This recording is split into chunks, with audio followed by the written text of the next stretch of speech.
Deixa eu desbloquear lá, porque esse aplicativo ele deixa bloqueado. Eu preciso Desbloqueio. desbloquear. Aqui.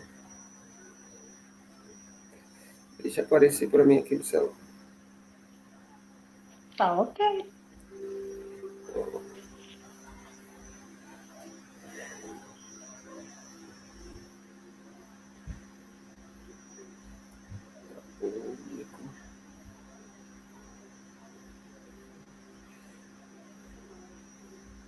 Página.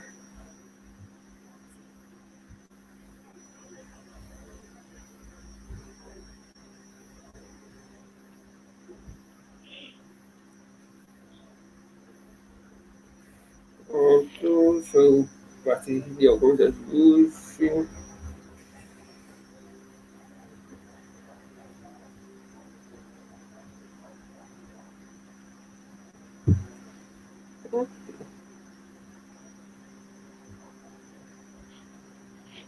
E foi.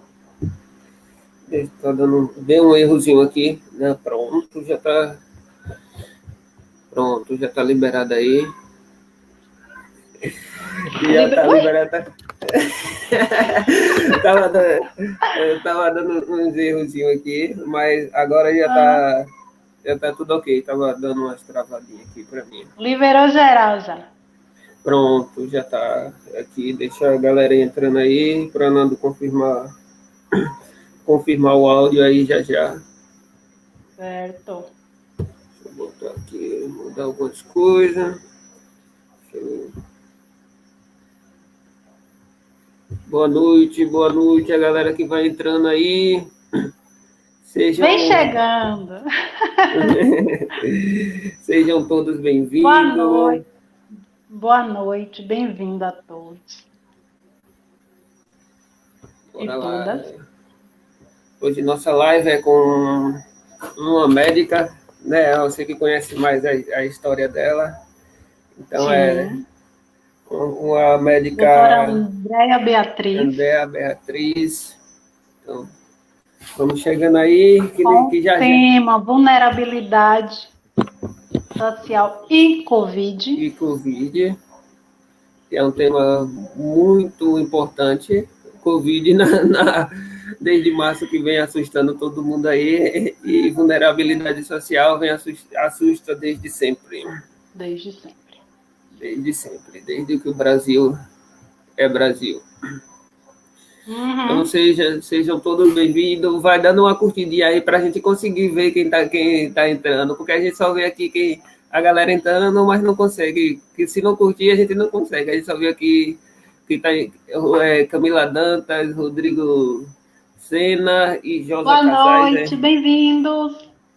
Bem-vindos. A gente está aguardando aqui nossa convidada chegar. Enquanto isso, a gente vai interagindo aí com quem vai chegando aqui. Tá chegando.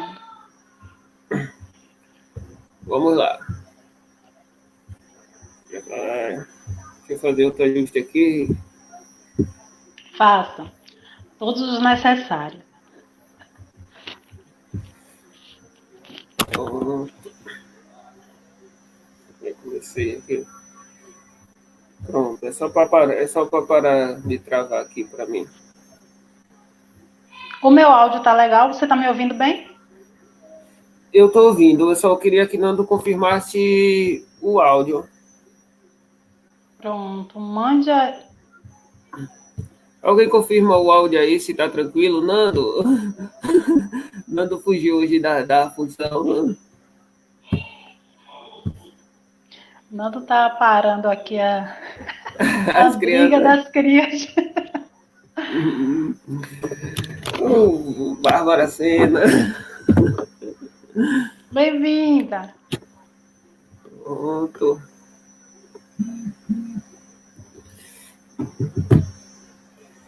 Pronto.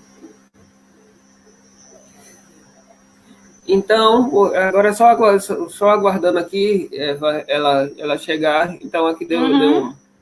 tem notícia boa aí, que aqui deu uma baixada gigante aí no número de Covid, de casos confirmados. Hoje tem, acho que são 8 ativos. Deixa eu dar uma olhadinha aqui no boletim de hoje. Então, são 107, foram 107 confirmados e tem... Deixa eu dar uma olhadinha.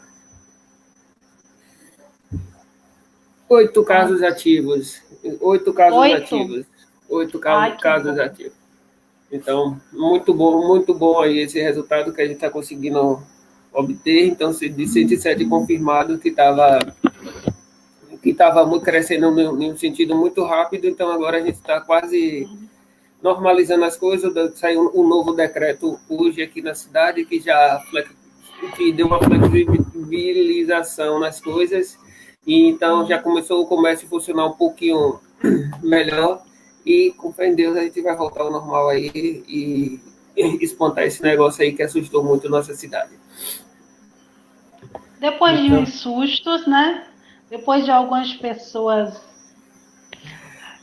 serem contaminadas, acho que a gente acorda para a vida, acorda que as coisas, né? Estavam crescendo de uma maneira assustadora e ainda bem que a gente acordou, né? Ou melhor, que vocês acordaram. Vocês aí acordaram porque estão em cidades distintas.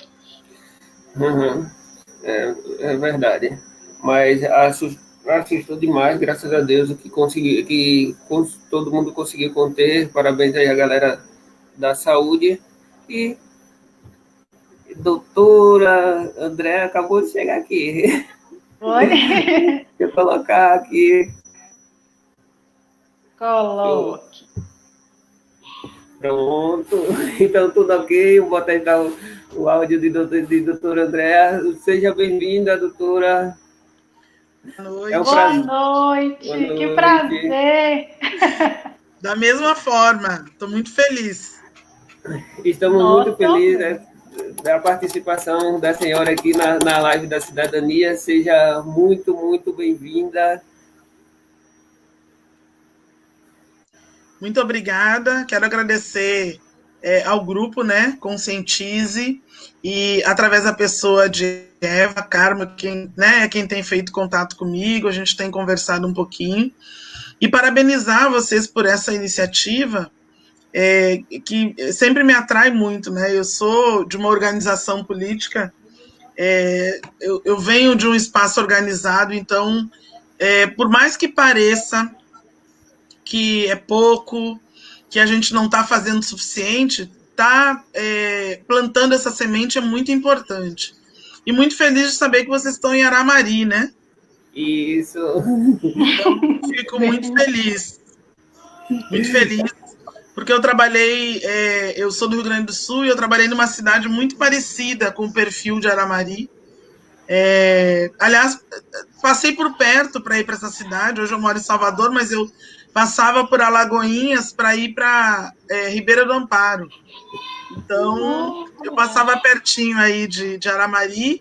E quando eu vim para cá por um programa do Ministério da Saúde, a gente tinha um programa chamado Programa de Interiorização do Trabalho em Saúde, que chamava PITS. Vocês nem eram nascidos ainda, 2002, por aí.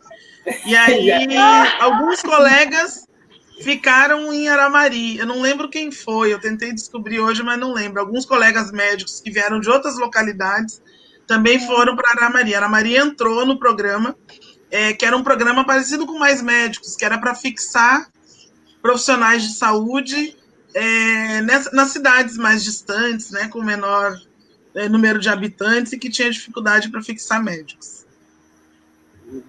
Olha só, olha o destino aí. E você até já respondeu uma pergunta que eu iria fazer.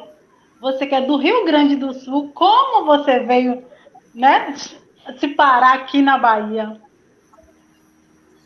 Bom, é isso. Eu sempre gostei muito dessas possibilidades, né, de construir e de trabalhar envolvida em trabalhos muito próximos da comunidade, né?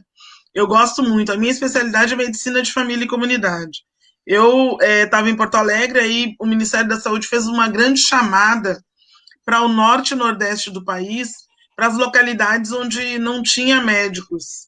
Então, que era para implantar a estratégia de saúde da família. E aí foram os municípios se candidataram, se organizaram, e aí eu fiz o processo seletivo e fui contemplada para vir para a Bahia. E aí, vindo para a Bahia, eu fiquei no município que fica a 284 quilômetros de Salvador, que chama Ribeira do Amparo. Era para eu ficar só 2 anos, que era o tempo de programa. Aliás, primeiro era 1 ano, depois prorroguei por mais 2, e aí depois já fiquei no terceiro, e aí depois não quero mais voltar. E aí fui me interiorizando cada vez mais.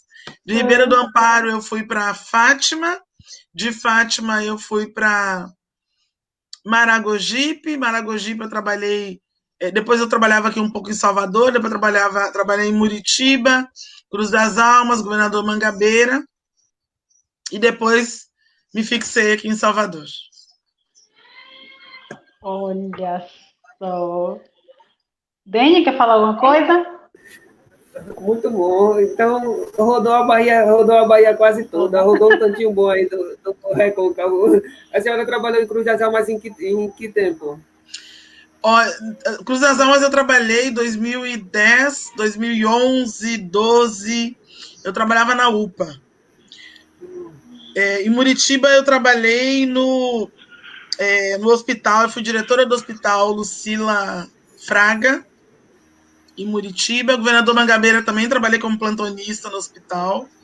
Onde eu trabalhei mais com saúde pública, com atenção primária, aí foi Ribeira do Amparo, em Fátima, que tinha uma comunidade quilombola, e em Maragogipe também com uma peculiaridade, né? Ser uma cidade que tinha a plataforma da Petrobras, e vários distritos, uma cidade de médio porte, e aí foi nessa cidade. Agora as outras foi mais atendimento de urgência e de emergência. Entendi. A senhora é escritora, ela falou que a senhora também é escritora e trabalha muito com atendimento à família. Então, conta um pouquinho para a gente aí como foi que chegou a médica e escritora. Bom, primeiro, obrigada pelo título, né? Não assumi ainda essa parte, mas tem uma coisa interessante que eu acho que a gente, na nossa vida, a gente é muito pouco. Algumas pessoas, né? Eu considero que o estímulo para tudo que tem relação com a arte fica um pouco preso, né? E eu nasci em Porto Alegre, no Rio Grande do Sul, uma cidade com poucas pessoas negras, onde a presença de pessoas brancas sempre coloca numa situação de... Me colocava e colocava a minha família numa situação de minoria, porque lá nós somos minoria mesmo, 12,5% da população, 13%. Então, eu acho que eu sempre vim... o que não se encaixava numa cultura hegemonicamente branca, sempre eu vim guardando, empurrando, mantendo fechadinho. E acho que tudo que tem a ver com a arte, cantar, eu não digo nem profissionalmente, mas cantar, soltar, escrever, enfim, conhecer, pintar, fazer outras coisas, sempre ficou um pouco fechado. Então, essa prática de medicina, e minha especialidade é medicina de família e comunidade, eu trabalho já há um tempo em uma unidade prisional. E trabalhei muito tempo. Quando eu cheguei aqui, que eu trabalhei em Ribeira do Amparo, eu trabalhava num distrito a 39 quilômetros da sede de Ribeira do Amparo, chamado Raspador, um distrito com 3.000 habitantes, mais ou menos. Com acesso muito difícil, com uma zona, as casas muito separadas, zona rural, né? Então, às vezes, tinha que... o carro não passava. Eu, que sou de Porto Alegre, não estava acostumada a andar de jegue, comecei a utilizar o jegue como transporte, até vendo as fotos aqui. Numa área bem distante, onde o acesso era muito difícil. Então, tudo isso, além de ser, é uma experiência maravilhosa, a gente aprende muito com isso, mas, ao mesmo tempo, tu tem que fazer um exercício de criatividade para garantir que as pessoas recebam melhor em termos de saúde, mesmo com toda a limitação. Então, às vezes, não tem medicação, às vezes não tem o acesso a um outro exame que precisa. Então, esse é um exercício diário de criatividade, de cuidado compartilhado, de construção de projetos terapêuticos, de diálogo com a comunidade. E acho que a escrita ela veio sendo construída ao longo desse tempo. Lidar com o sofrimento das pessoas, lidar com a impossibilidade, às vezes, de ter uma resposta que as pessoas querem ouvir na saúde, tudo isso faz com que a gente vá exercitando. Então, eu acho que tinha muita coisa, e tem ainda, muita coisa guardada, que vai sair seguramente ao longo do tempo. Então, essa foi a minha primeira experiência de escrita. Foi um livro que chama Olhar por Entre Grades. Eu estava com ele aqui, já não sei onde está. Aqui. Olhar por Entre Grades. Ah, que bom! Chegou! Que surpresa! Só fica aqui, ó, gente. Que bom! Olhar por Entre Grades, Vidas em Poemas, diz respeito a falar um pouco do meu olhar para além do que as grades impõem. Porque o fato de eu ter passado por outros municípios, eu chego na unidade prisional, eu encontro gente de Ribeira do Amparo, de Cipó, de Cícero Dantas, Fátima, de Alagoinhas, de Aramari, de Pojuca, de Catu, São Sebastião do Passé. Essas pessoas, e eu sei como é a vida fora.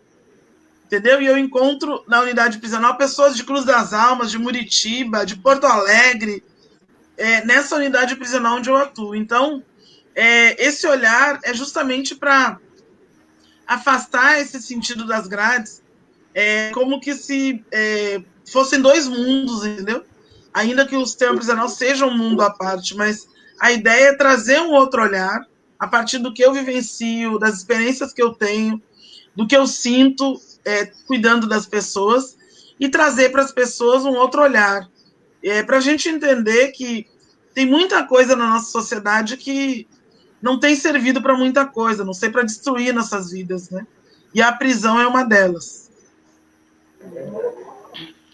Por falar no seu livro, você falou, né, para as pessoas terem um outro olhar. Eu lendo, gente, comprem um livro. Chega, a gente se emociona, sabe? Você imaginar que aquilo acontece com o outro, porque a gente lá de fora a gente não tem noção do que é viver, né, preso. E assim, eu tava lendo, eu disse, meu esposo, eu disse, Sandro, chega a dar um nó na garganta, assim. Você fica emocionado, realmente. Tá maravilhoso o livro. Parabéns. Obrigada. E, por falar no livro, como essa questão do Covid, dessa pandemia, nesse ambiente tão desumano, né, que é estar por entre grades, eu queria que você falasse um pouquinho sobre essa questão. Pronto. Uma coisa primeiro se vocês me permitem, que eu queria falar, é para todo mundo lembrar, a gente está em vigência da pandemia. A gente não está livre dessa pandemia, a gente não tem como tratar esse vírus, a gente ainda não tem como controlar. O único instrumento que a gente tem é a prevenção, através da higiene das mãos, do uso de máscaras, evitar aglomeração. Eu estava olhando os números de Aramari, e eu acho que, de certa forma, vocês estão de parabéns, porque pelo número, claro que a gente não quer nenhuma morte, a gente não quer ninguém adoecendo, mas diante do que a gente está vendo, né, vocês estão aí com o boletim epidemiológico, está sendo divulgado, então é importante que vocês, inclusive, usem esses canais para fortalecer a necessidade desse cuidado. E aí, se fora a gente está nesse debate, né, evitar aglomeração, pedir para que as pessoas fiquem em casa, orientar quem tem sintomas, de procurar o atendimento, pedir para as pessoas para que só saiam se for necessário, enfim. Dentro das unidades prisionais, o primeiro sentimento foi de que a tragédia ela ia acontecer muito rápido, por conta das condições, né? Se a primeira demanda era pelo isolamento, a gente tem hoje no Brasil um déficit de vagas de mais de 350 mil vagas. Significa que tem pessoas, um lugar onde deveria estar uma pessoa, tem 5, 6, até 15 ocupando, dependendo do lugar do país. Então, tem sido um grande desafio.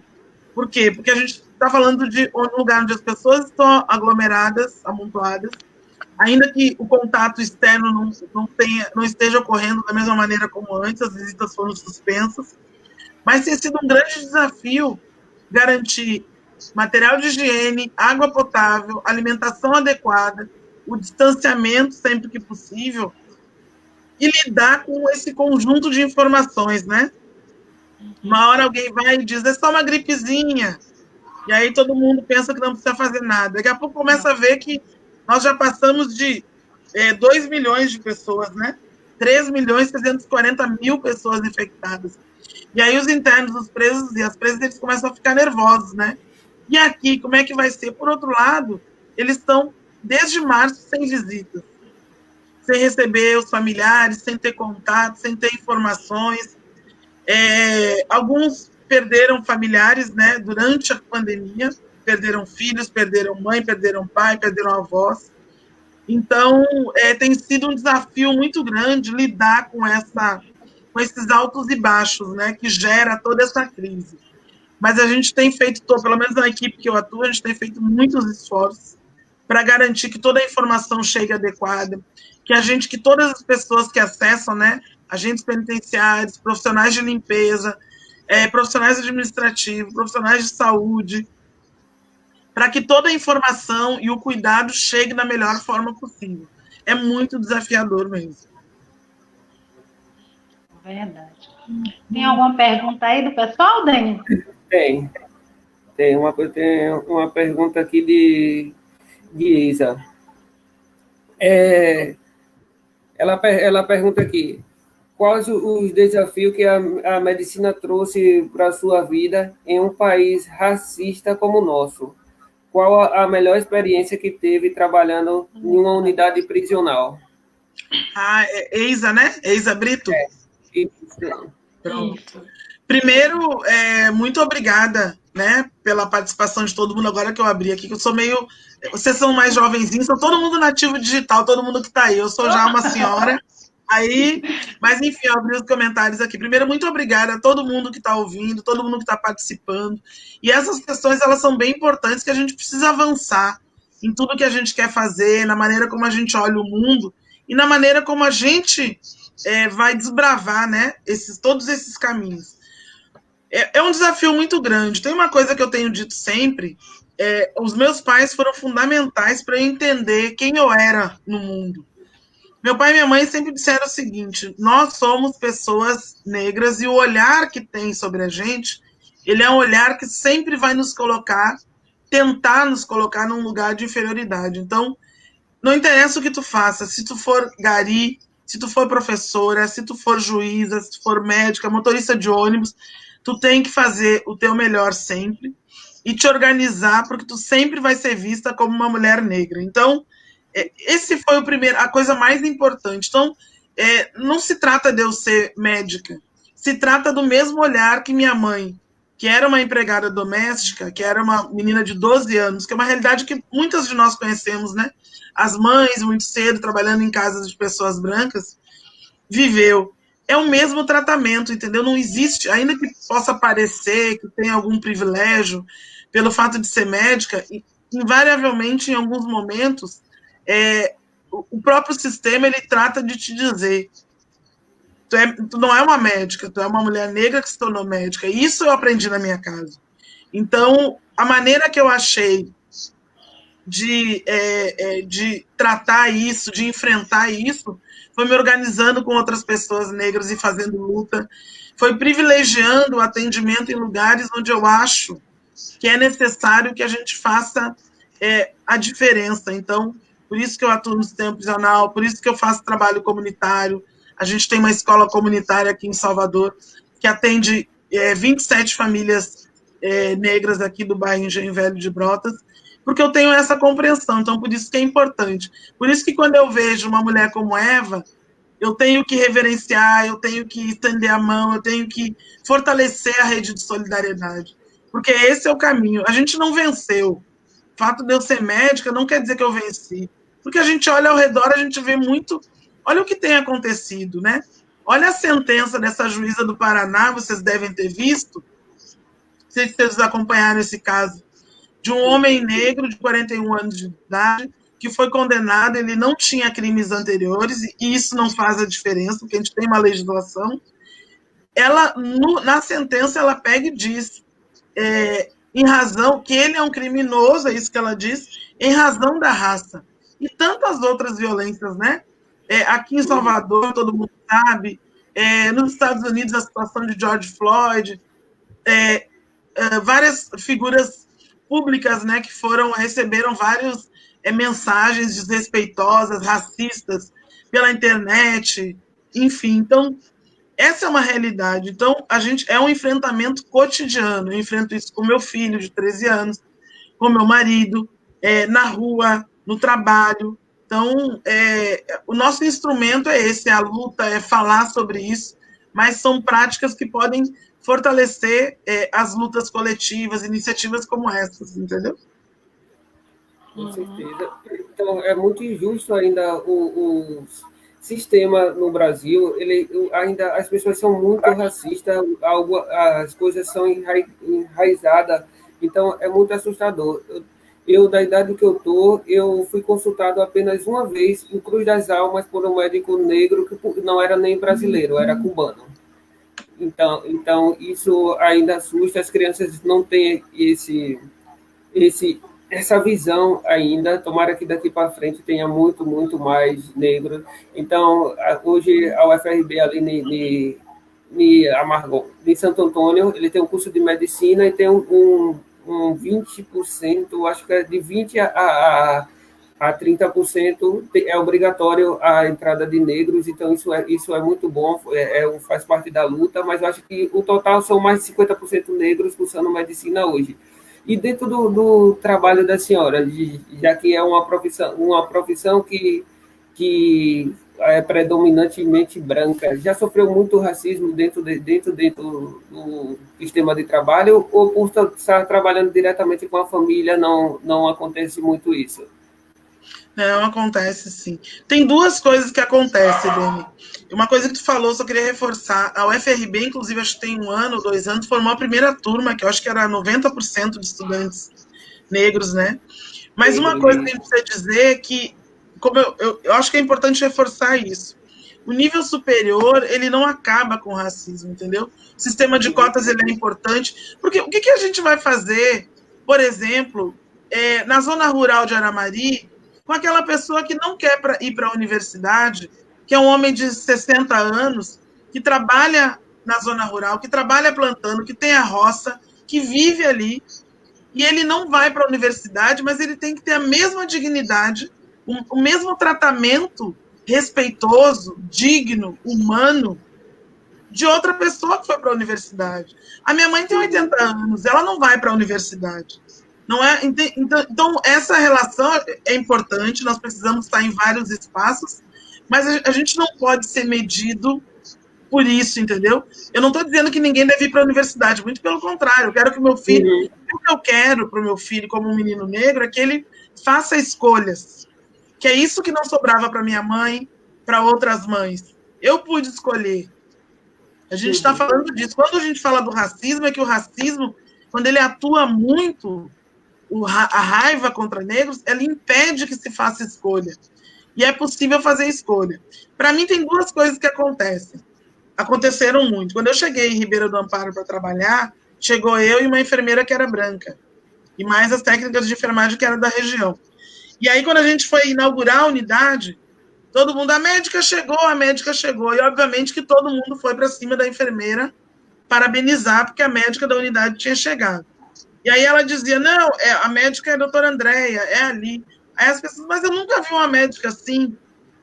Então, essa é uma coisa muito frequente que acontece, de pessoas negras ainda hoje, no sistema prisional, como tu falou, homens e mulheres que disseram, primeiro, eu nunca fui examinado, nunca me botaram numa maca para fazer um exame físico.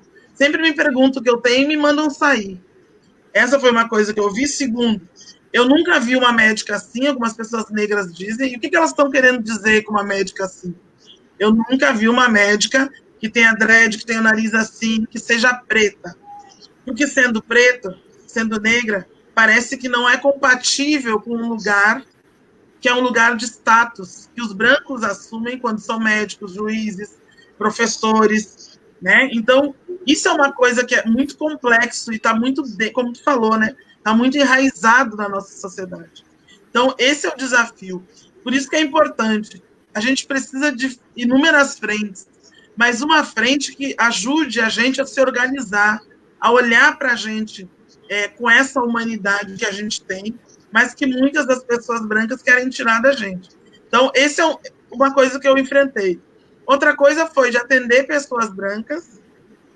Me lembro que num plantão na UPA de Cruz das Almas uma vez, estava eu e uma colega que era branca, uma senhora branca veio, eu atendi, que eu estava trabalhando, eu atendi.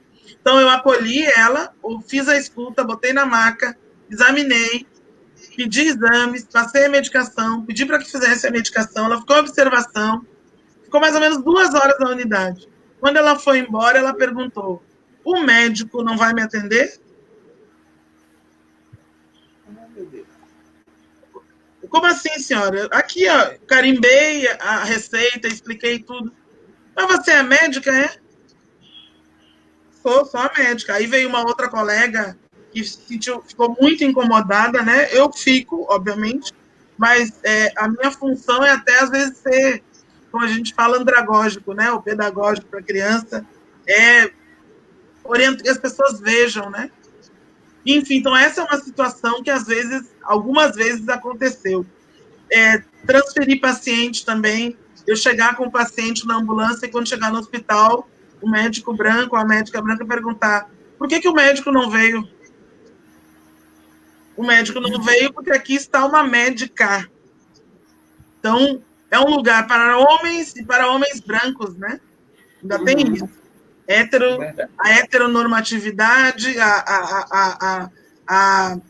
tem que ser homem, né? O machismo, e tem que ser branco, o supremacismo branco. Então, essas são questões que, seguramente, em outras áreas também se encontram. Juízes também devem passar por isso, professores, assistentes sociais, enfim, todo mundo passa por essa situação. Você falou, professor, eu sou professor e eu já passei por uma situação dessa. Algumas pessoas dizem que eu não tenho cara de professor. De vez em quando eu brinco perguntando qual é a fantasia que o professor usa para eu ir fantasiado, só para distrair. Mas é correto, exatamente. E a gente tem um papel fundamental, entendeu? Importante, de primeiro dizer: eu posso ser o que eu quiser, de professor, professora, a radialista, a youtuber, a gari, a médica, a juiz, enfim, eu posso ser o que eu quiser. Não existe um lugar, né, onde nos coloca. Agora, uma coisa importante é saber que até, né, como parte, a vulnerabilização que a gente vive, o fato de, ao longo do tempo, nós temos tido pouco acesso à educação formal. Se a gente pensar que só 3% de mulheres negras do total são professores da pós-graduação, olha como vai reduzindo, né? Então, olha quanta coisa a gente precisa fazer para mudar essa realidade, para permitir que a gente forme pessoas capazes de destruir, desconstruir essa ideia de que a gente só pode estar em determinados lugares. Verdade. Tem uma pergunta aqui, doutora, de Edissandro. Qual o olhar de impacto da pandemia para os menos favorecidos do nosso povo? Bom, valeu, Edson. Fazendo comentários muito legais aqui. Da Escola Winnie Mandela, bateu saudade do Engenho Velho de Brotas. Fica aí o convite para todo mundo. Quem é professor, ele já tem que vir conhecer aqui os estudantes, conhecer as famílias, conhecer o bairro, e fica o convite para todo mundo.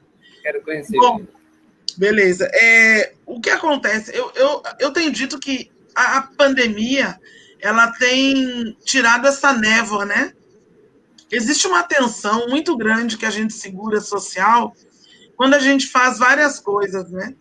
E hoje, com a pandemia, ela tira essa névoa e ela revela muito, né? Por exemplo, que a gente tem poucas pessoas que têm acesso à água potável no Brasil. Quer dizer, todo mundo já sabia, mas a pandemia, ela vem e revela, porque diz assim, ó, lave as mãos diariamente. E aí vem a primeira questão. As pessoas dizem, eu não tenho água e não tenho sabão. Então, olha que situação. Então, a pandemia, ela potencializa todos os problemas que a gente já tem. Então, de acesso à água potável, de, por exemplo, fique em casa, não saia, trabalho remoto. É a primeira questão. Tudo bem, nós somos professores, também sou professora universitária, Dene é professor, a gente pode até no início ficar trabalhando em casa e tal, mas é isso. E os trabalhadores domésticos, e os trabalhadores do comércio? Então, o que aconteceu foi, a gente sabe, né, que a corda arrebentou do lado mais fraco. Primeiro, a primeira pessoa que morreu por Covid no Brasil foi uma trabalhadora doméstica, né? Uma mulher negra, no dia 17 de março. A sua patroa chegou da Itália, trazendo, conduzindo não foram tomadas as medidas. Essa senhora contraiu Covid e morreu. Então, olha como ela chega na gente. A gente não tem plano de saúde, todo mundo depende do SUS, que é o melhor sistema de saúde do mundo, mas que tem sérios problemas. Então, as pessoas começaram a peregrinar buscando leitos, buscando respiradores. Então, teve um impacto para nós, do ponto de vista econômico, das relações de trabalho, muitas pessoas demitidas, desempregos, o acesso a todos esses bens, né, que são básicos numa sociedade. Água para beber e água para lavar a mão. Então, a gente, seguramente, a gente vai sair em algum momento, né, a gente vai começar a se reorganizar, e já está nesse trajeto, mas entendendo que são danos, muitos danos quase que irreparáveis, né? Mas também mostrou a possibilidade de organização. Então, hoje vocês estão aí com uma movimentação em Aramari para poder conscientizar as pessoas, para poder dialogar com as pessoas. A gente tem um exemplo do que aconteceu em Heliópolis. A comunidade se organizou, em São Paulo, a comunidade se organizou para poder garantir que as pessoas ficassem em casa, sintomático respiratório fosse mapeado, garantindo sabão, fazendo campanhas. A gente fez uma campanha, conseguiu mais de 12 mil insumos de higiene para as pessoas presas, a REAJA, que é a organização política que eu faço parte. Então, tem esses impactos, que são impactos muito dolorosos, muito tristes, perdas de vida. A gente está falando de 107.879 vidas. Imagina 10 vezes a população de Aramari que morreu. Verdade. E aí são filhos, são mães, são avós, são pais que perderam entes queridos, né? Sem contar que as pessoas que adoeceram, uma pessoa que fica no respirador, ela volta para casa, ela precisa de fonoaudiólogo, precisa de fisioterapia respiratória, precisa de recursos para se recuperar, às vezes não consegue retomar a vida, tem outras sequelas que a gente não consegue perceber, porque também se sabe pouco sobre a doença. Então, são impactos imensuráveis. Assim. Mas eu acho que o principal, Edisandro, assim, o abandono das autoridades, entendeu? Esse desgoverno, do ponto de vista do governo federal, uma péssima condução da gente na crise. Então, se não fosse as comunidades, se não fosse as formas de se organizar, a gente talvez tivesse tido muito mais perdas. Mais perguntas, Daniel? Não, da gente, por enquanto não. Só alguns comentários aqui. Só alguns comentários. Então, era uma pergunta que eu tinha. Aí a doutora acabou falando em relação à crise, logo quando começou a pandemia e começou a surgir os casos aqui no Brasil. Então, foi queria saber da visão da senhora se por uma má gestão, a gente pagou por uma má gestão do nosso presidente aí, e que se tivesse tomado medidas mais restritivas, poderia a gente poderia ter números bem menores aí em relação a óbitos, porque ele está pouco se importando com a quantidade de óbitos. As declarações dele são as piores possíveis, né? Eu acho que ao longo desses meses todos, eu não consigo destacar nada positivo que tenha sido dito pelo presidente, a não ser talvez pelo ministro da Saúde na época de Mandetta, mas eu não consigo destacar nada positivo que acalentasse as pessoas, que confortasse as pessoas que perderam seus entes queridos, né? Mas vamos imaginar, né? Porque a gestão de crise, gestão da vida, ela funciona. Eu acho que a gente sempre tem que pensar como que a gente gerencia as crises dentro de casa, né? Então, quando começa um problema, 6 pessoas dentro de casa, então a gente faz um planejamento, né? De quanto dinheiro que a gente tem, quanto que vai durar de feijão, quanto que dura um mês, 15 dias, quando tem que reabastecer, quando não tem, se rachou uma parede, entupiu o banheiro. Então, tudo isso a gente tem que organizar. Então, um país como o Brasil, são vários Brasis dentro do Brasil, né? A gente tem o norte, a gente tem o sul, que é outra cultura completamente diferente, um clima, tem o norte, que é praticamente acesso, né?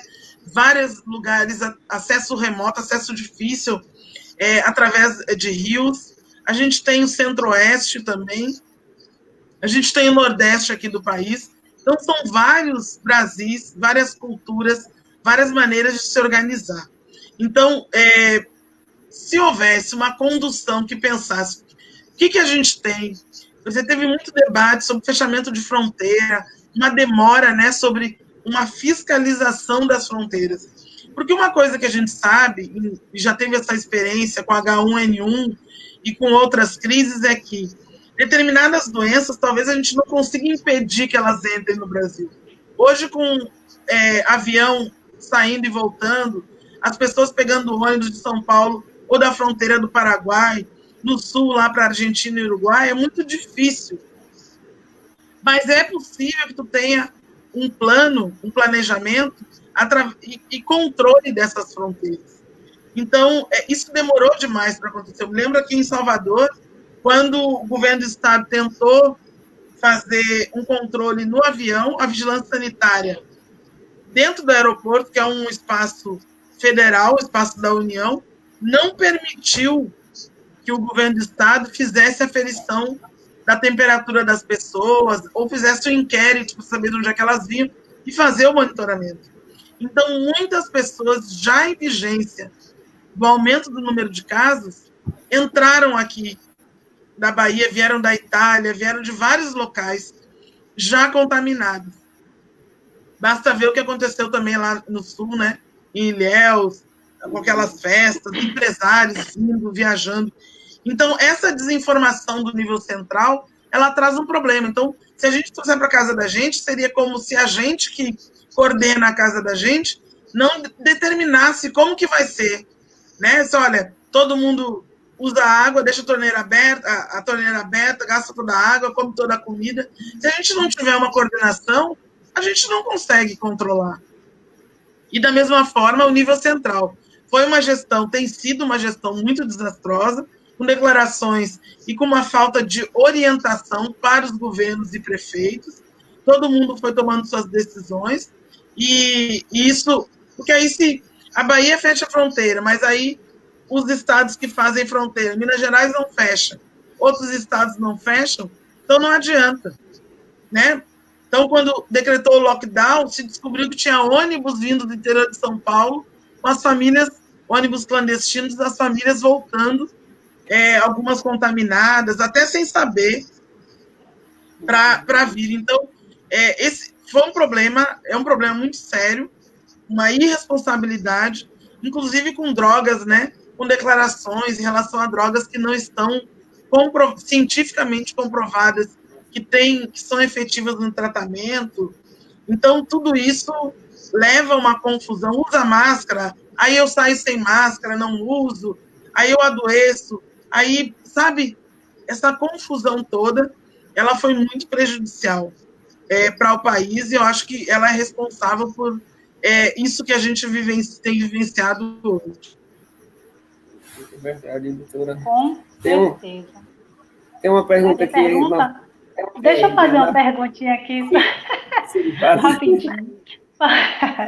Falando em vulnerabilidade, a gente né, procurando dados e tal, eu vi que os jovens presos, eles têm a faixa etária entre 18 e 24 anos.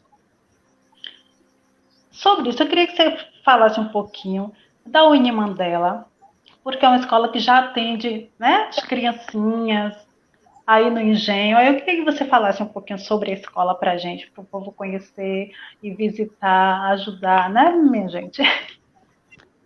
Ótimo. Tem uma coisa que Deni falou, né? Ele é professor.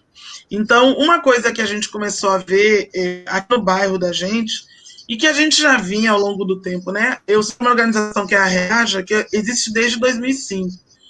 E começou em 2005 porque tinha um número muito grande de jovens negros morrendo. Uma situação que se dizia resistência seguida de morte. Ou seja, a polícia abordava esse jovem e aí referia que ele resistiu à prisão e aí houve troca de tiro e acabou que ele foi morto. E o que a gente tem visto agora, mais recentemente, muitos desses relatos de resistência seguida de morte, eles são execuções por parte da polícia militar. E nesse sentido, a gente vem já fazendo essa luta desde 2005 por entender que a gente precisa dessas várias frentes de ação. Primeiro, nós precisamos falar que nós vivemos um genocídio do povo negro. Quando morre um jovem, essa mãe ela adoece ou começa a beber, o irmão se desorganiza, todas as famílias, uma comunidade inteira se desorganiza. Então a gente começou a lutar contra o genocídio. Segundo, que era necessário intervir nos lugares onde a gente tem mais dificuldade, nas nossas comunidades. Então, aqui no Engenho Velho de Brotas, por exemplo, uma coisa que tinha era muito frequente, né?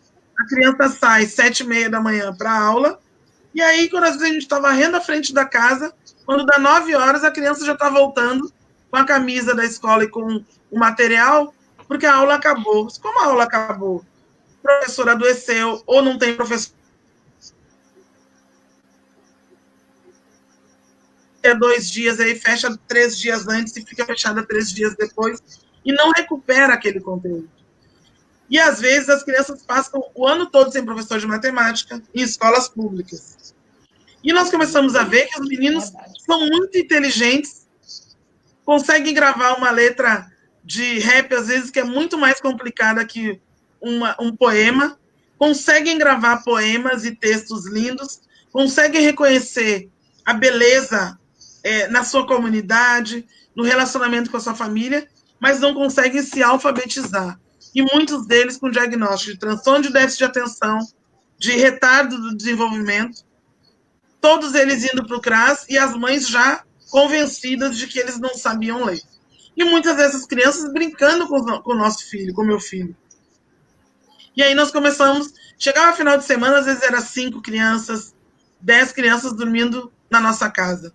E quando a gente ia ler um livro para todo mundo, quando a gente tinha esse problema que na hora de ler, um menino às vezes de 12 anos dizia, eu não consigo ler.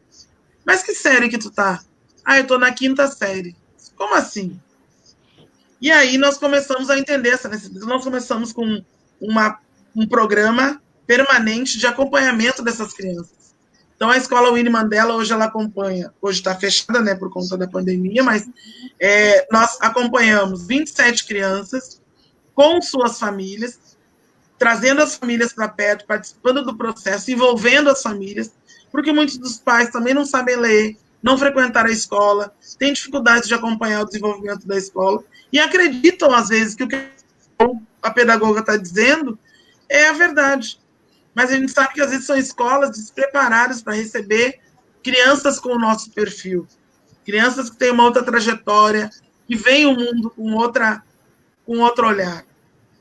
E aí a escola Winnie Mandela, ela iniciou as atividades em 2016, oficialmente, E desde 2016 a gente vem com uma série de ações. Então a gente faz retaguarda para português, matemática, as disciplinas convencionais, e trabalha história da África, humanidades, acesso à terra, horta comunitária, cinema. Tem muitas crianças que nunca foram ao cinema, então a gente traz filmes para dentro da escola para discutir, traz pessoas, e vai ser importante ter a presença de vocês para as crianças verem, poxa, Dene é professor, eu posso ser professor se eu quiser.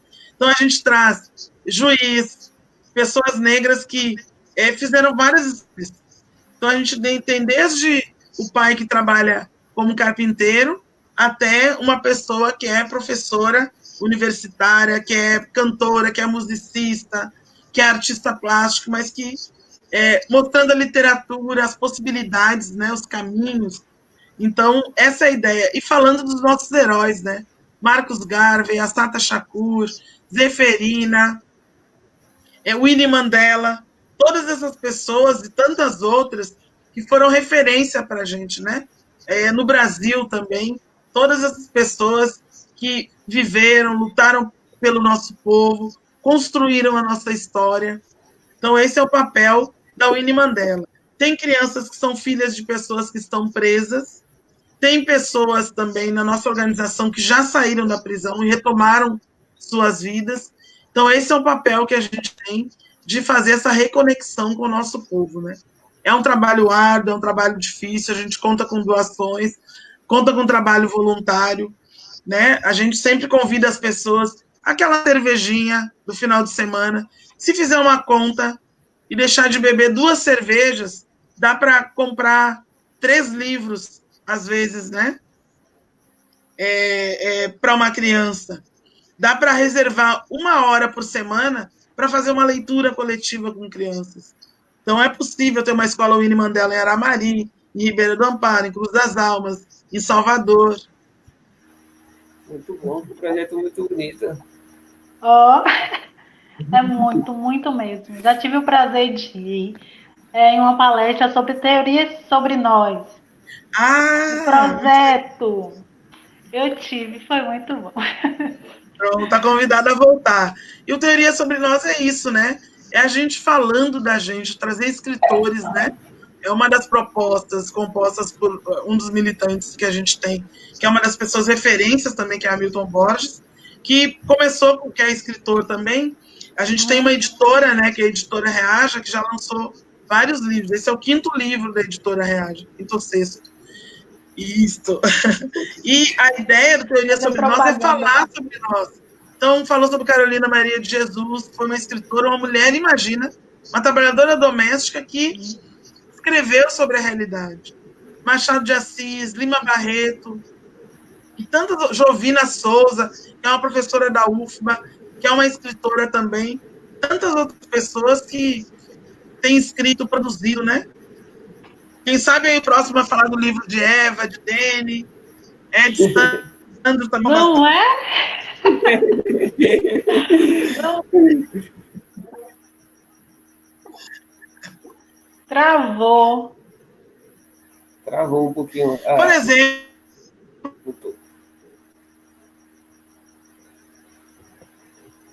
André deu uma travadinha. Oi, tá ouvindo? Travou. Agora sim. Agora tô. Pronto. A essência que vocês estão trabalhando nela, seguramente é um material que pode virar um material para as pessoas acessarem, entendeu? Uma experiência importante. Os sentimentos, como é organizar isso, o retorno das pessoas e a importância disso, né? Para a comunidade, porque a gente fica se espelhando em tantas coisas que estão fora, né? E que parece que acontecem como mágica, assim. E vocês estão fazendo uma coisa maravilhosa. Obrigado. Me achando aqui já. Porque a gente aprendeu, Eva, a gente aprendeu que, entendeu? O que... Agora as pessoas ficam falando, porque o que aconteceu com George Floyd, os americanos estão indo às ruas e tal. Mas olha quanta coisa que a gente pode fazer e quanta coisa que a gente faz, entendeu? Pertinho. A gente não está falando lá é a nação mais rica do mundo, entendeu? Eu vi qual é o PIB de Aramari, entendeu? Quanto que é o PIB per capita, quanto que tem de dinheiro, de riqueza por cada pessoa que mora aí, entendeu? E olha o que vocês estão fazendo, uma coisa grandiosa para todas as pessoas terem acesso, para os estudantes se interessarem, para a comunidade dizer, poxa, a gente pode fazer um monte de coisa. Isso é fantástico. Com certeza, doutora. Então, a gente vem sobrevivendo aí 4 meses já, sobrevivendo aí com essas lives. A gente tentou um processo de conscientização, então a gente tentou informar a comunidade, porque a gente vinha percebendo o quanto a comunidade é meio dispersa em relação a certas coisas que acontecem dentro do nosso município, então a gente queria deixar isso mais claro aqui. Então surgiu a live da cidadania e a gente foi inovando, e hoje é um prazer enorme ter a senhora aqui. Então, logo quando Eva falou da senhora, então isso foi muito gratificante, porque ainda assusta. Eu disse, poxa, que bom, uma médica negra que nos representa. Então tem uma luta para que as pessoas possam ter essa possibilidade de escolha, como a senhora diz. Então isso deixa muito, muito feliz.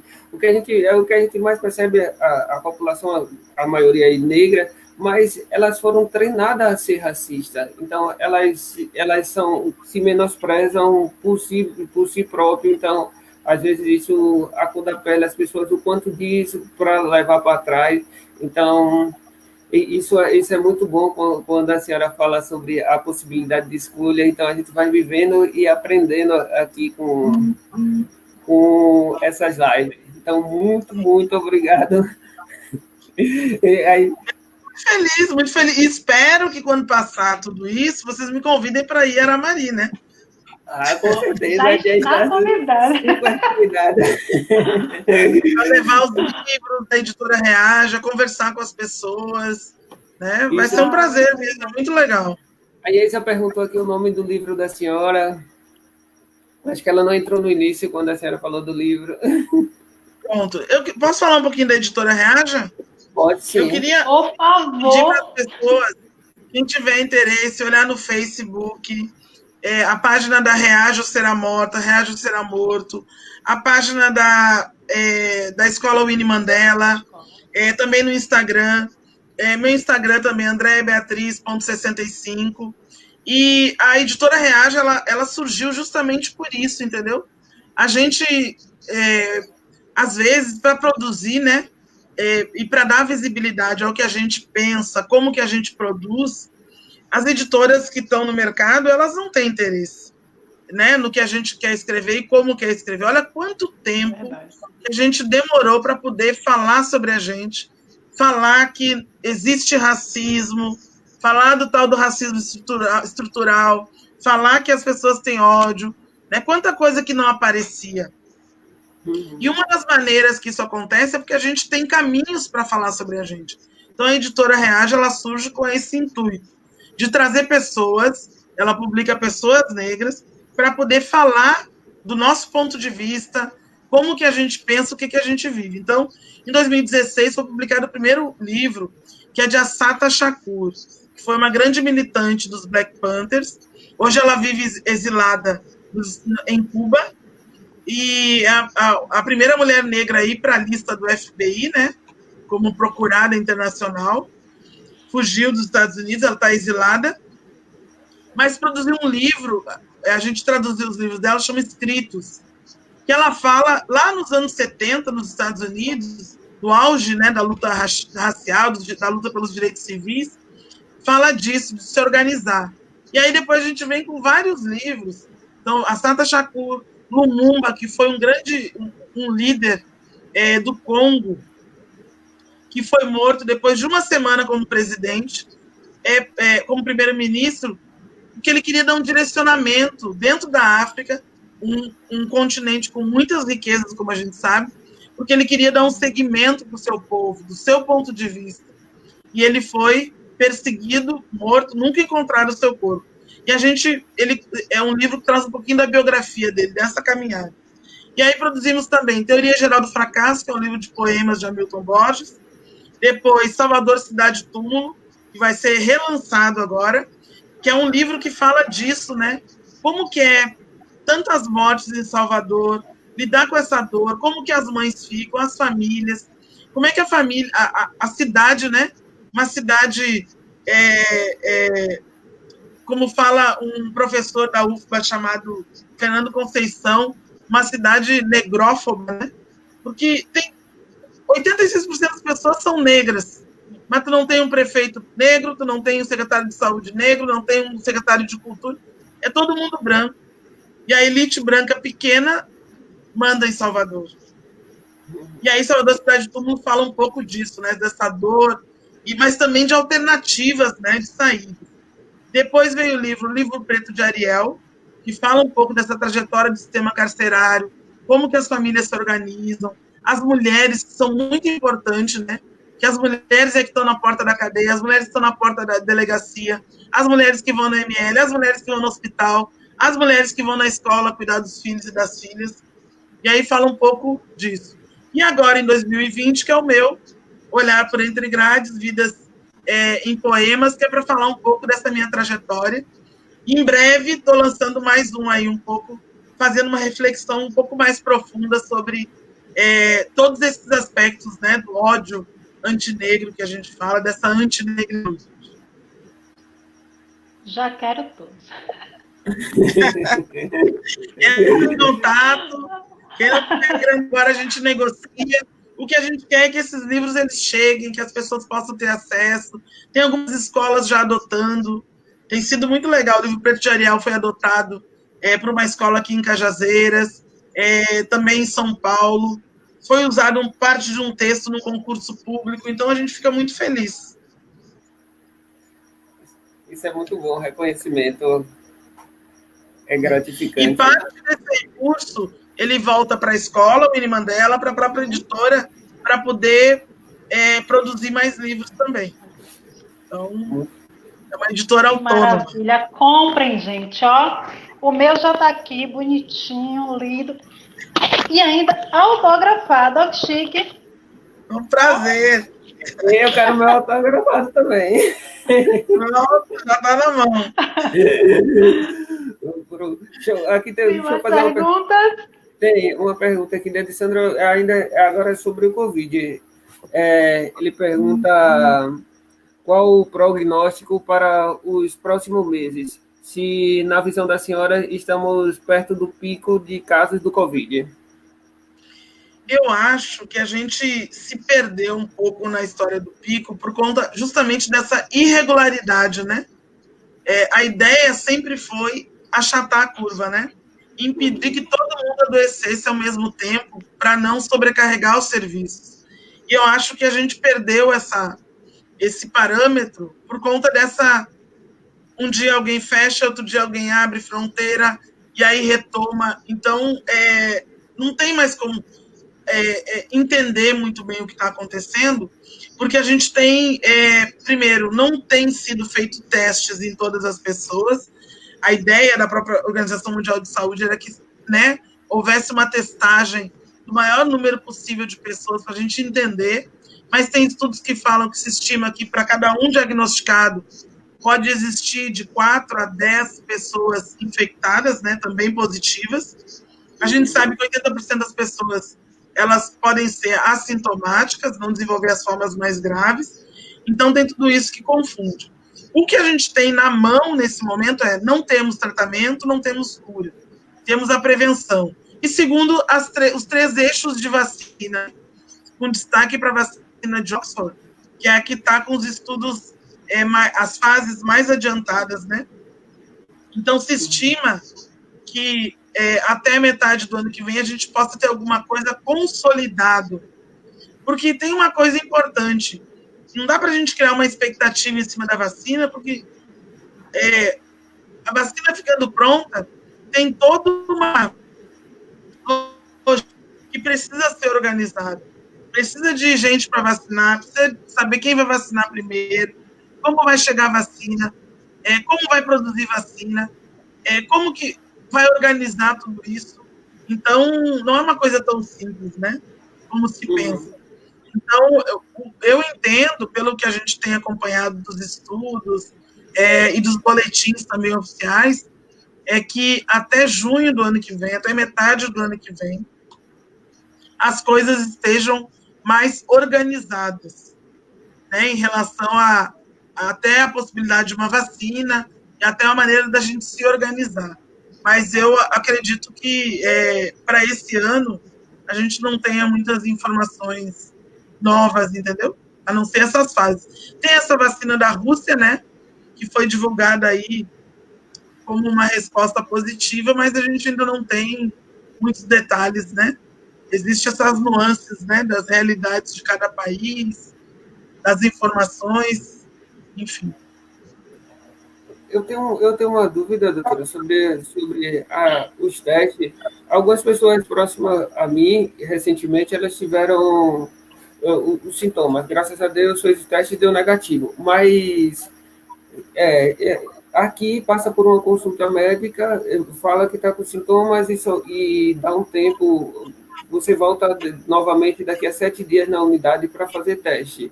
Isso não fica, não é um pouco assustador para mim que sou leigo em relação à medicina, o não testar essa pessoa que já está com sintomas, só deixar para testar daqui a 7 dias, não é um risco alto para a família dela? Tem uma coisa interessante que eu vi até que vocês postaram na página de vocês, que tem os 3 momentos, né? Os 3 testes, né? Tipo de teste e o momento que ele deve ser feito. Tem várias críticas, tem várias linhas que fazem críticas, porque tem alguns testes que eles podem dar o que a gente chama de falso negativo e falso positivo, ou seja, no falso positivo, a pessoa tem os sintomas, aí ela pensa que está com a Covid, aí faz o teste, ele dá negativo, ele dá positivo, mas a pessoa depois vai fazer o reteste, não confirma e ela melhorou, ela tinha uma outra virose. Então, isso pode acontecer. E o falso negativo também. Faz o exame, ele dá negativo. Só que a pessoa tem o quadro infeccioso. Isso é uma coisa. Outra coisa que pode acontecer é que se, por exemplo, exame de testes sorológicos precisa de um tempo para a gente desenvolver os anticorpos, que é o que vai aparecer naquele resultado de exame. Então, se eu comecei com sintoma, tive febre ontem, e hoje comecei a espirrar, um mal-estar, não tem condições ainda de eu saber, pelo exame, se eu já tenho uma resposta imunológica, que a gente chama.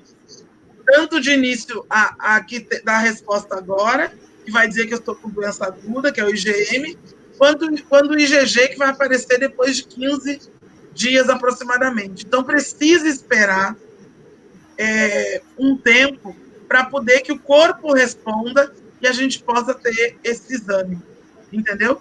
Por isso que é importante, às vezes, na consulta, né? A pessoa, ela vai, não, eu quero fazer o exame, quero fazer. Só que às vezes o exame vai dar negativo, não é porque ela não tem a doença, porque naquele momento ainda não pegou a resposta imunológica da pessoa. Ela não desenvolveu ainda aquela resposta que o exame tem condições de identificar. Então, por isso que é importante que as pessoas ouçam as orientações sanitárias. Às vezes tem o telecoronavírus, né? Que é, às vezes, o número que está disponível para as pessoas tirarem dúvidas antes de irem para urgência e emergência. Às vezes sobrecarrega o serviço sem necessidade, entendeu? Então, às vezes, não é no primeiro dia que vai aparecer. Às vezes a febre vem hoje e ela pode desaparecer. Então, é importante monitorar. Então, ficar atento. Se eu sou contactante de alguém que tem a doença, isso é uma coisa. Se eu não sou contactante, é uma outra orientação que tem que ser dada. Então, é importante que, na dúvida, procure a orientação médica, tire as dúvidas com o médico. Não é o fato de querer fazer o exame, mas ouvir qual é a indicação daquele exame. Deixa eu fazer uma perguntinha aqui. Sim, vai. Ela falou em orientação, e um tempo atrás, a Secretaria de Saúde daí postou uma orientação de que a pessoa fez o teste e deu positivo. Passou-se 15 dias de isolamento, não haveria necessidade de refazer o teste. E aí eu fiquei na dúvida, como assim não há necessidade? E realmente não é necessário?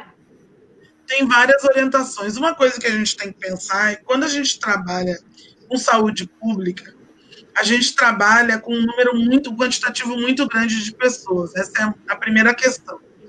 Tem procedimentos que eles ficam inviáveis financeiramente. Tem municípios que não vão dar conta de pagar tudo isso.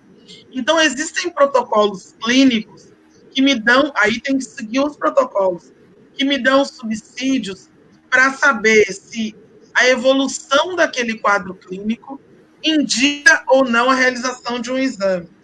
Por quê?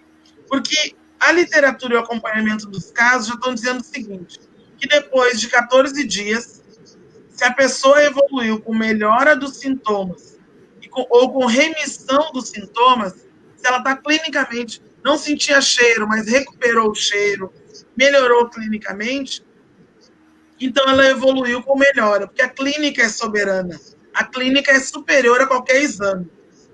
E por que eu estou dizendo isso? Às vezes, por exemplo, para profissionais de saúde, isso é um pouco diferente. Por quê? Porque eu vou voltar para o convívio e vou atender outras pessoas. Então, os protocolos, por isso que é importante essa orientação qualificada das autoridades sanitárias. Existem municípios que assumem determinados protocolos com subsídios da literatura e do que tem sido produzido sobre a literatura. Vocês lembram que no início a máscara não era indicada para todo mundo, né? Porque até aquele momento, em março, a literatura e o que tinha de estudos não apontavam o uso de máscaras como uma medida necessária e eficaz. Depois foi se acompanhando, estudando, fazendo acompanhamentos e se identificou que, bom, a máscara ela pode proteger, a máscara caseira ela pode proteger. Então, é assim que a gente atua. Então, existem protocolos que dizem que se evoluiu clinicamente com melhora, não necessariamente existe indicação de fazer o reteste. Agora, obviamente que em algum momento isso até pode mudar, mas hoje existem as duas possibilidades, os dois caminhos, tanto de acompanhar a evolução clínica e acompanhar havendo melhora, pode dar alta para essa pessoa, ou havendo indicação, pode ser solicitado o exame novamente. Tem uma pergunta aqui de Jéssica Bastos. Ela pergunta à senhora André, como você vê as possibilidades de prevenção ao Covid-19 no contexto prisional? Jéssica, obrigada pela pergunta, isso tem sido um grande desafio, né? Como eu falei no início, a gente tem um déficit no sistema prisional brasileiro de 350 mil vagas. Então, significa dizer que tem muita gente amontoada, né?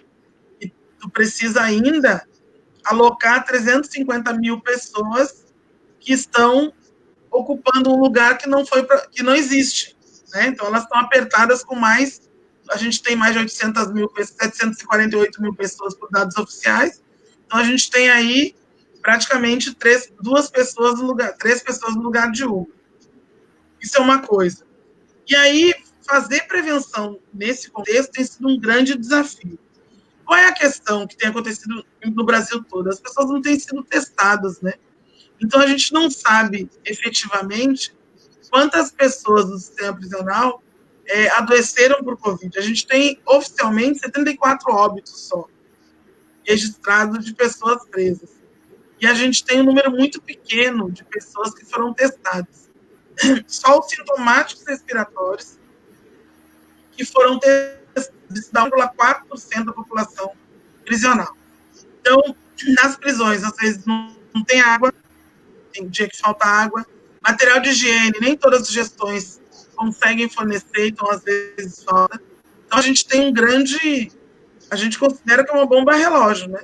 Em algum momento os casos podem começar a eclodir, a aparecer, e a gente acha que os sistemas de saúde podem não dar conta, mas tem sido um grande desafio. A gente tem trabalhado muito com orientação, com comunicação, com busca ativa, com orientação de sintomas respiratórios, com tentativa de isolamento e com a higiene, né? Higiene, uso de máscaras caseiras também. Beleza, doutora. Ela responde aqui, é um navio negreiro. Muito bem lembrado, exatamente isso. Quando pensar, né, que estima aí, tem um historiador chamado Mário Maestre, do Rio Grande do Sul, que ele fala num livro, A Revolução Escravos no Rio Grande do Sul, se estima que na travessia de cada uma pessoa negra que chegou aqui, 3 tenham ficado na travessia. Então, a gente está falando aí, se acha, né, que teve milhões, se estima que pode ter havido aí morte de 6 milhões de pessoas ao longo do processo de travessia. Mas não tem como saber. Olha que foi muito brilhante essa comparação, porque a gente não sabe quantas pessoas morreram no caminho, porque a gente não sabe quantas pessoas saíram, né? Tem um professor, um médico de Brasília, Francisco Job, que ele fala o seguinte: ele desconfia desses números e com razão, porque em algumas situações tem unidades que não sabem quantas pessoas estão presas. Então, esses números, eles não correspondem efetivamente com a verdade. Fazendo essa comparação que Jéssica trouxe, a gente está vivendo a mesma situação, porque a gente não sabe quantas pessoas tem, a gente não sabe quem está adoecendo, que não está testando, e a gente não sabe efetivamente quais são as demandas que as pessoas vivenciam nas unidades prisionais. Então, é exatamente essa situação. Verdade. Umas perguntas, Dani? Não, agora a gente já está com 1h15 de live. Nossa! Deixar eu... Passou rápido. Foi rápido mesmo. Passou rápido mesmo. A conversa é muito boa, o tema também é muito bom, que as pessoas gostariam de saber. São várias dúvidas ainda em relação ao Covid, em relação à testagem do pessoal, como funciona isso aí, o teste. Aqui também teve alguns problemas com os testes rápidos também, falso negativo, falso positivo, e o bom é a senhora esclareceu bastante aqui, porque as pessoas aqui entraram alguns conflitos em relação a isso, como testou positivo, tinha alguns sintomas fortes, testou positivo e fez em uma unidade particular e deu negativo. Então, isso movimentou muito a cidade em relação a isso, e pessoas que deram negativo nos primeiros testes, depois deu positivo e realmente estava com Covid. Então, ainda é algo que assusta muito a população, e eu sempre digo assim, a gente tem que ser solidário ao pessoal que trabalha na saúde. Eles não têm culpa em relação a isso, não é só a Aramari que passa por esses falsos negativos e falso positivo, e é muita coragem para quem está ali na linha de frente. Já tivemos pessoas que trabalham justamente no posto de atendimento ao Covid que foram infectadas. Então, sempre eu digo solidariedade ao pessoal da saúde, porque é algo muito assustador. Então, ali ele acorda sem saber se vai contrair o vírus ou não. Eu dei uma olhadinha nos números aqui, foram 107 casos confirmados, né? Em Aramari. 89 curados, 16 ativos e 2 óbitos. Eu não vi os números em relação aos testes, né? Eu vi que tem 128 suspeitos, 126 foram descartados e 2 ainda estão ativos, né? Pelo boletim do dia 16. E tem uma coisa, desculpa, importante, Dani, e que eu acho que é legal para as pessoas saberem. Por exemplo, uma atitude como essa, ela traz à tona discussões e esse debate. Essa divulgação de boletim, ela é uma coisa, eu não estou fazendo aqui defesa, mas essa transparência, ela é um dos caminhos para as pessoas entenderem como que funciona. Imagina, se a gente estima que de cada uma pessoa que deu positivo, a gente pode ter entre 4 até 10, no sistema prisional aí falam em até 15 pessoas que são positivas, mas não foram testadas. A gente imagina que dos 107 casos confirmados, né, que foram por exames, seguramente, pode ter em torno de 400, na verdade, né? Então, por isso que é importante buscar esse diálogo. Como tu falou, os profissionais do SUS, tá todo mundo de parabéns, porque às vezes sem EPI, sem máscara, sem material, sem certeza, tem muita incerteza ainda, até sobre a evolução da doença. Quando encaminhar para a oxigenoterapia, agora já está mais consolidado, mas eu imagino que em Aramari não tenha leito, não tenha respirador, né? Deva ser... Não, a gente depende de Alagoinhas. Alagoinhas. Então, imagina, e aí Alagoinhas, que tem, eu me lembro da inauguração da UTI de Alagoinhas, é por pactuação, né? Ela pega Aramari, pega os municípios próximos, então vocês não imaginam a angústia dos profissionais de saúde para tentar resolver essa situação. Então, são pessoas que merecem todo o respeito da gente. Eu estou falando aqui como médica também do SUS, mas em algum momento, se precisar, eu sei que são essas pessoas que estão na linha de frente. Então, isso, fazer uma live, falar sobre isso, as pessoas perguntarem, ter os dados divulgados e ouvir as orientações dos profissionais, entendeu? Médicos, enfermeiros, fisioterapeutas, técnicos de enfermagem, a gente não gosta de perder vidas. A gente não quer, a gente é preparado para salvar. Então, não pense que é um lugar confortável. Diante de toda essa confusão, as pessoas estarem cuidando e tentando dar o máximo, né? Eu vi pessoas dizendo, não, eu vou mesmo sem máscara, né? Atender porque as pessoas precisam. E se expondo. E tem família, tem filho, tem que levar dinheiro para casa. Então, é importante entender qual é o contexto, né? É verdade. Verdade. Eisa está perguntando aqui se, na visão da senhora, a senhora acha que deveria ter eleições esse ano? Eu tenho um desconforto tão grande com as eleições, né? Porque eu acho que a gente não tem sabido fazer as escolhas muito bem. Então, parte do que a gente entende dentro da Reaja e da Winnie Mandela é que a gente precisa, de novo, resgatar aquele direito de escolha. Só que para escolher, a gente precisa saber fazer a crítica, a gente precisa ter subsídios para poder olhar para aquela pessoa, olhar para sua plataforma, olhar para sua trajetória e entender o que ela quer em relação ao povo, né?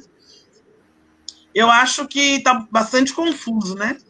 Infelizmente, tem muita gente que vai se aproveitar da dor, dessa situação da Covid para se eleger em cima disso também, né? Então, uma coisa que era obrigação das gestões vai virar coisa para cabo eleitoral, né? Para as pessoas, enfim, oferecerem cura para a Covid, tratamento, tudo para tentar se reeleger. Então, isso é um perigo.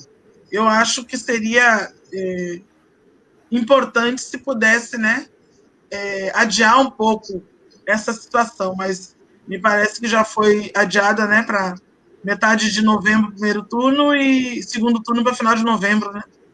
Isso.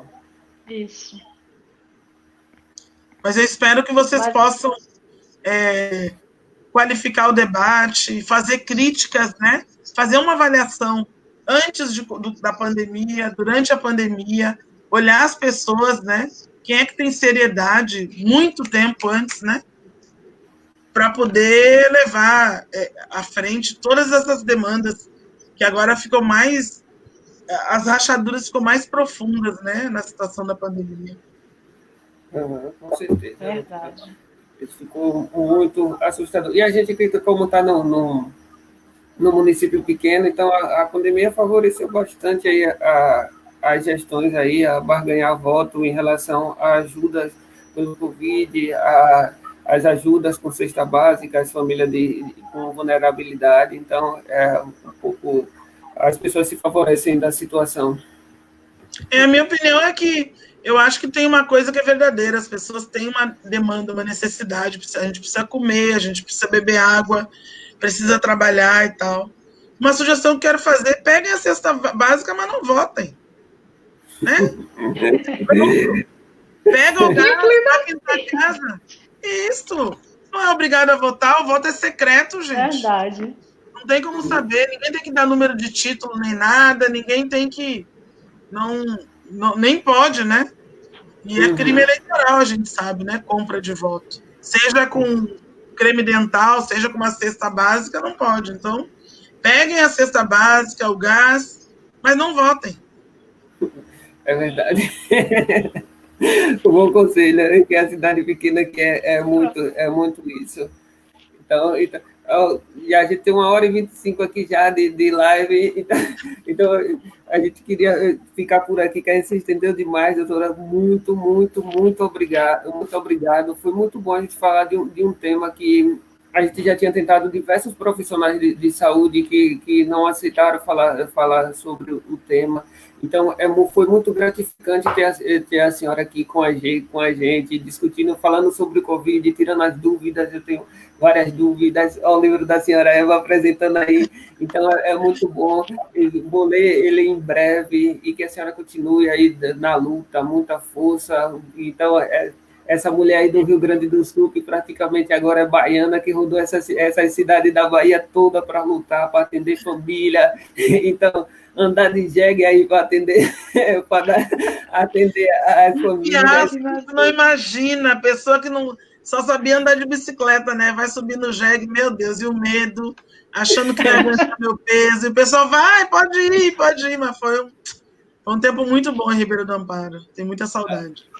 É muito bom. Então, a história da senhora é uma história muito bonita de luta, de resistência, o do se portar com o próximo, atender ali a família. Então, isso é muito gratificante. Então, isso, por mais profissionais como a senhora, é que o nosso Brasil necessita, para que possamos, em um futuro, ser um país totalmente diferente e mais humanitário.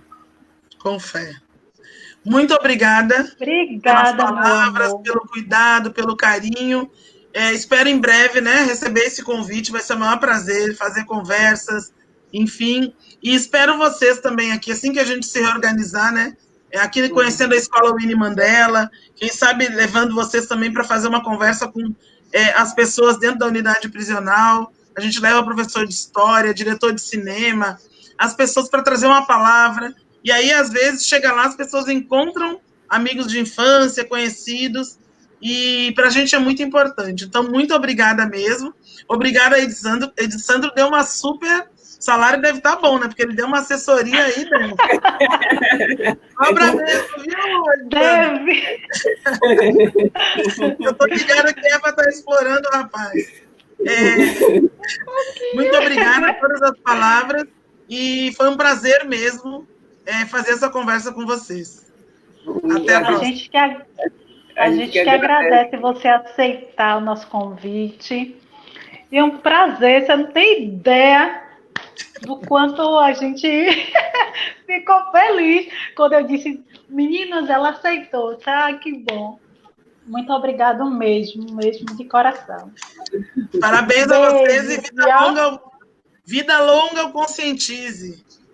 Amém, amém, amém. Amém, obrigada. Falando para a senhora também, pelo seu projeto. Beijo, tchau. Vou agradecer. Já estou com saudade. Antes de você agradecer, rapidinho.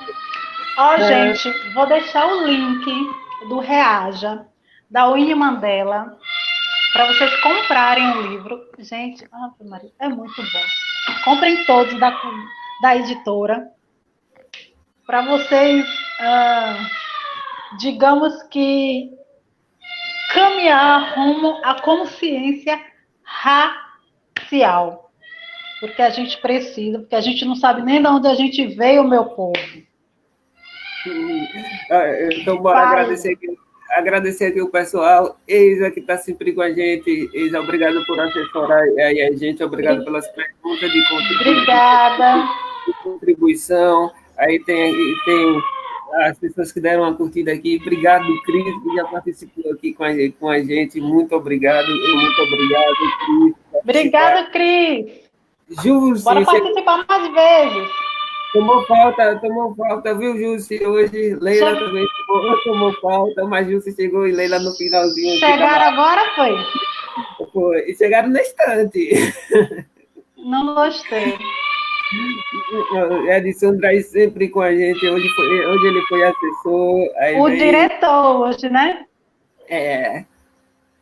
Jusieide, Eu Aline, estava nervosa, gente. Maria, Deane Carvalho, José Augusto, Gabriel Rei, Jaminiela Aragão, Obrigada, Deane, José Augusto. E quem mais? Jaminiela Aragão, Gabriel Reis, aí vem Obrigada, gente. Milton Coelho, Maria Firme, Vinícius Amaral, Antônio Wellington, nosso querido aí Marcãos, que de vez em quando a gente conversa sobre alguns assuntos também, Vivian Maria, Diógenes Oliveira. Obrigada. Aí vem Geisa, Eliana, Tatiane Lima, Bárbara Sena, Camila Dantas, Rodrigo Obrigada, Sérgio, amores. Josa Casais, Maria, Obrigada, Josa. Alessandra Coelho, Jéssica Bastos, Obrigada, Alessandra. Jéssica. contribuiu aí com perguntas, Dosimeire, Silva,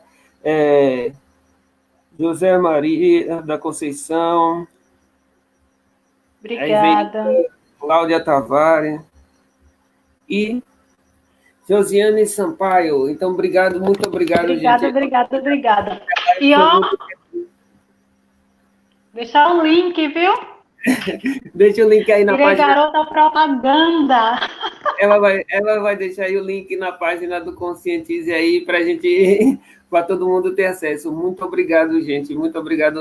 A live foi extraordinária. Então, só tenho a agradecer a doutora Beatriz aí. Então, foi muito linda essa live. E a gente esclareceu vários temas aí, vários assuntos aí que a gente tinha muita dúvida também, né?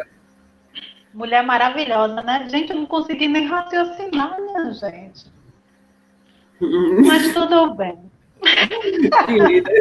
Então, tchau, gente. Boa noite por acompanhar. Beijo.